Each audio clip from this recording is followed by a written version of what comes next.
오늘 읽어드릴 김대중 자서전은 일권의 첫 단원인 섬마을 소년으로 1924년부터 1936년까지 기록 중 뒷부분을 읽어드립니다. 어머니는 내가 공부를 잘하면 그렇게 좋아하셨다. 서당에서 제사 지내는 절차를 배워와 그걸 틀림없이 반복하면 크게 칭찬해 주셨다. 그리고 또 한번 해보거라. 영리하고 착하구나 하시며 내 머리를 쓰다듬어 주셨다. 나는 7살 때부터 서당에 다녔다. 하이도에는 아직 보통 학교가 없었기에 서당에서 배워야 했다. 훈장 선생의 이름은 기면, 허는 초암, 그리고 서당 이름은 덕봉산 밑에 있다고 하여 덕봉서당이었다. 그러나 사람들은 훈장 선생 아우가 초암이라서 초암서당이라 불렀다. 서당에서는 가끔 시험을 치렀다. 그걸 일컬어 강의를 바친다고 했다. 선생 앞에서 배운 글을 외우고 그 뜻을 풀어보였다. 말하자면 학동들을 위한 약식 과거인 셈이었다. 그의 가을 서당에서 치른 강에서 나는 가장 좋은 성적을 받았다. 초암 선생은 장원지에 나를 칭찬하는 글을 써서 내려주었다. 장원을 한 셈이었다. 나는 식구들에게 자랑하고 싶어 한달음에 집으로 달려갔다. 어머니, 아버지는 무척 기뻐하시며 장원지를 바람벽에 붙여 놓았다.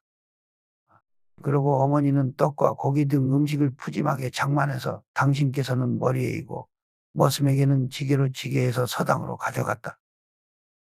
선생께 드리고 아이들에게도 골고루 나눠 먹였다.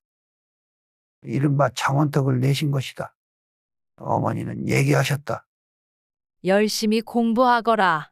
어떤 일이 있어도 너만큼은 공부를 시키겠다. 어머니의 음식 솜씨는 마을 전체가 알아주었다. 특히 어머니의 동치미는 먼데 사람들도 찾아와 맛을 보고 갔다. 식량이 부족하여 모두 궁하게 지낼 때도 어머니는 곧잘 구석방으로 데려가 떡을 건네주셨다. 나는 그 떡 맛을 잊을 수 없다. 나는 어머니의 손맛을 평생 품고 살았다. 서당 이야기를 좀 더 해보자. 훈장인 초암 선생은 한학의 교의가 깊으셨다. 명성이 인근에 자자했다. 나는 서당에서 천자문, 사자수학, 동공선습 등을 익혔다. 요새 교육으로 말하면 초등학교 수준일 것이다. 선생은 우리네 섬 아이들만 가르치지 않았다. 선생의 높은 명성을 전해 듣고 진도, 무안, 해남, 흑산도 등에서도 배우러 왔다. 나주에서 초립순 총각이 우리 하이도까지 공부하러 오는 걸 보았다. 초암 선생은 특별히 나를 예뻐하셨다. 선생은 내가 없는 곳에서 김대중은 크게 될 인물이라고 여러 번 얘기하셨다고 들었다. 서당에는 책과 붓, 종이를 싼 책보를 들고 다녔다. 초암 선생은 차분하고 인자하셨지만 가르침은 매우 엄하셨다. 선생이 지은 초암문집은 지금도 하여도 덕봉강당에 보존되어 있다. 덕봉강당은 제자들이 선생의 뜻을 기리기 위해 지은 건물이다. 한 번은 내가 무슨 생각에서인지 상투를 틀겠다고 말한 적이 있다. 아마 창원을 하고 신이 나서 그랬던 것 같다. 그랬더니 선생은 대중이 내가 상투를 들고 한학을 공부하면 내가 손가락에 장을 지지겠다고 하시는 것이었다. 당시는 시대가 바뀌어 서당의 입지가 자꾸 줄어들었다. 하이도에도 보통학교가 생긴다는 소식에 초암 선생은 서당의 앞날을 상당히 우려하고 있었던 듯하다. 내가 선생의 기대를 저버리고 신학문을 배우겠다고 보통학교에 들어가자 초암 선생은 크게 낙담을 하셨다. 내가 4년제로 신설된 하이보통학교에 입학하게 된 것은 우연이었다. 동생 대희가 입학하던 날 아버지께서 너도 함께 구경하러 가자고 하셨다. 무심코 따라 나섰다가 교실 밖에 서 있는데 안에 계시던 아버지께서 웃음을 머금고 나오셨다. 대중아, 2학년으로 들어갈 수도 있다고 하니 너도 학교에 다니면 어떻겠느냐? 그래서 곧바로 2학년에 입학했다. 아마 서당에서 쌓은 학력을 인정한 모양이었다. 10살 때였다. 나는 공부가 재미있고 좋았다. 외울 게 많았지만 잘 외웠다. 문과 과목이 적성에 맞았는데 역사가 특히 흥미로웠다. 나는 친구들과 잘 어울렸다. 운동장에서 아이들과 씨름도 했다. 누구하고 특별히 싸운 기억은 없다. 집에서 학교까지는 왕복 3km 정도 거리였는데 마을 아이들과 몰려다녔다. 아, 겨울에는 눈보라가 어찌나 심한지 눈만 나오는 번거지를 뒤집어 쓰고 다녔다. 아, 그때 다져진 체력이 내 일생을 굳게 받쳐주었다고 생각한다. 특히 정치인으로 유세장을 강행군할 수 있는 힘은 유년 시절에 길러졌다고 여겨진다. 나는 바다만 바라보면 가슴이 뛰었다. 바다 너머에는 다른 세상이 어떤 모양으로 펼쳐져 있을지 상상만 해도 설레었다. 바닷가는 우리의 놀이터이기도 했다.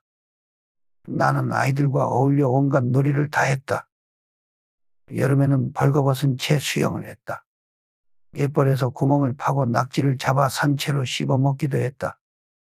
낙지를 산채로 먹을 때는 요령이 필요했다. 무턱대고 먹다가는 낙지발이 코로 들어가 큰일 날 수도 있다. 낙지발을 손으로 잡고 훑어서 힘을 뺀 다음에 머리부터 씹어 먹어야 한다. 문저리를 낚시로 잡아 내장만 빼고 날로 먹기도 했다. 소를 몰고 아이들과 함께 야산에 올라서는 저희끼리 풀을 뜯게 하고 우리끼리 뒹굴며 놀았다. 초여름에는 보리서리, 가을에는 콩서리를 하다 주인에게 들켜 우르르 내빼기도 했다. 또 갈대밭에서 야생 오리 새끼를 잡아와 어떻게든 길러보려고 애를 썼다. 하지만 내 마음을 몰라주고 이내 죽어버리거나 도망쳐버렸다. 나는 동물을 무척 좋아했다. 우리 집 소를 뒤따라 가다가 뒷발에 채이기도 하고 집에서 키운 개를 동네 아저씨들이 잡아먹었을 때는 울고불며 펄쩍펄쩍 뛰었다. 그랬으면서도 나중에는 아저씨들이 건네는 개고기를 받아먹었던 기억이 난다. 우리 형제들은 우애가 깊었다. 벌거벗고 개울에서 함께 멱을 감았고 바닷가에서 씨름도 했다. 형제들 가운데 내가 제일 겁이 많았다. 도깨비가 나오는 옛날 얘기를 들으면 그렇게 무서웠다. 캄캄한 곳에 가면 금방 튀어나올 것만 같았다. 마당 건너편에 있는 직간을 혼자 가지 못할 정도였다. 바람이 세게 부는 겨울밤에는 특히 그랬다. 또 세상에 태어나면 언젠가는 죽는다는데 어머니가 돌아가시면 어쩌나 하는 생각에 깊은 밤나 홀로 훌쩍거리기도 했다. 이렇게 겁이 많던 나는 성인이 되어서도 좀 어려운 사람을 만날 아치면 미리 가슴이 두근거렸다. 섬에 자라면서 그토록 언없이 바닷바람을 맞고 바다를 바라보았지만 지금도 바다가 그렇게 좋다. 나에게는 소원이 하나 있다. 바다가 보이는 높은 곳에 그림 같은 한옥을 짓고 살고 싶다. 둔 곳도 있다. 옥포 유달산 뒤편에 가면 대관동 해수욕장이 바라보이는 제법 높은 언덕이 있는데 바로 그곳이다. 거기서 바라보는 바다는 무척이나 아름답다. 오양 후광리 뒷산에서 내려다본 바다 경치와 닮았다. 대반동 앞바다는 멀리 섬들이 줄지어 서 있었기에 흡사 호수 같았다. 그 위로 배들이 드나드는 풍경은 한 포기 그림 같았다. 지금도 그곳 풍광이 눈앞에 어른거린다. 바다가 아니라면 강도 좋다. 물을 보는 게 좋기 때문이다. 앞서도 말했지만 나는 어린 시절부터 정치에 관심이 많았다. 보통 학교 3에서 4학년 때는 신문에 일본 내각 개편이 발표되면 그것을 베껴서 가지고 다닐 정도였다. 그때 엉뚱하게 나중에 임금이 되어야겠다는 생각을 했다. 어떤 동기로 그랬는지는 기억이 나지 않는다. 하이도에서 우리 김해 김씨 선산이 명당이라며 그 후손 중에 큰 인물이 난다는 이야기가 전해 내려오기에 그런 생각을 품었는지도 모르겠다. 하이도 선착장 원곡리에서 후광리로 가는 중간쯤에 자리 잡은 선산에는 지금도 조상을 모신 무덤 20여 기가 있다. 한 번은 이웃 마을에서 아기가 태어났는데 점쟁이가 그 아이가 장차 임금이 될 것이라고 말했다는 소문이 들려 화가 났던 적도 있었다. 어렸을 때 난처했던 것은 내가 학렬이 높다는 사실이었다. 면사무소 소재지인 대리에는 김해 김씨들이 모여 살았다. 그런데 노인들조차도 나보다 학렬이 낮았다. 어린 나에게 아재니, 족제니 하면서 경어를 썼다. 이름이 기배였던 당시 면장도 우리 집에 들르면 대중이 아재라고 불렀다. 그러면 나는 당황하여 숨어버리곤 했다. 고등학교 4학년 때 우리 가족은 드디어 목포로 이사했다. 그 전에 나는 틈만 나면 무트로 가겠다고 떼를 썼다. 혼자 일본에 가서 공부하겠다며 부모님을 조르기도 했다. 신문 배달을 해서라도 독학을 하겠다고 했다. 어머니가 펄쩍 뛰셨다. 그래서 밥을 안 먹고 방 안에 누워 단식 시위를 했다. 그래도 소용없었다. 하지만 우리 가족이 이러한 나의 소원을 외면할 수 없었을 테고, 여기에 자식들을 못해서 공부시키겠다는 어머니의 의욕이 합쳐져 생활터전을 옮기기로 결정한 것이었다. 그래도 고향 하이도를 떠난다는 것은 나와 우리 가족 모두에게 섭섭한 일이었다. 막상 떠난다니 섬 구석구석이 선했다. 그러나 미래가 기다리고 있었다. 무트로 큰 곳으로 터전을 옮긴다는 것은 정말 가슴 설레는 일이었다.